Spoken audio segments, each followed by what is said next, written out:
hindi kami sumama.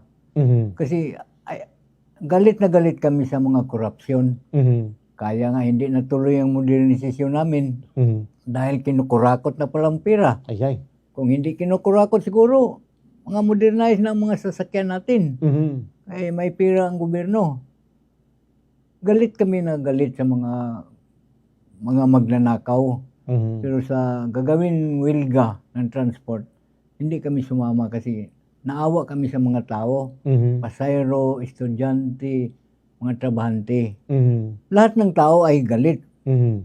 Pero hintayin ka na lang matapos ang investigasyon. Mhm. Diyan tayo kikilos. Pero sa ngayon, ayaw naming sumama.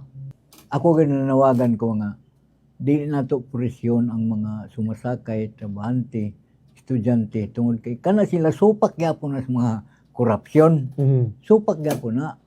Pero naa na may investigasyon karong gihimo. Ato na lang ubanan, suportahan. Then pag naino makita nato nga di maayo, nami social media nga ato silang batikuson. Mhm. Muna nga ako lang ipahibalo nga walay mahitabo nga wilga sa mga sakop sa UNIDA. O bisan gani ang dili UNIDA kay wa mong lain ka pangulo dinis mga wilga.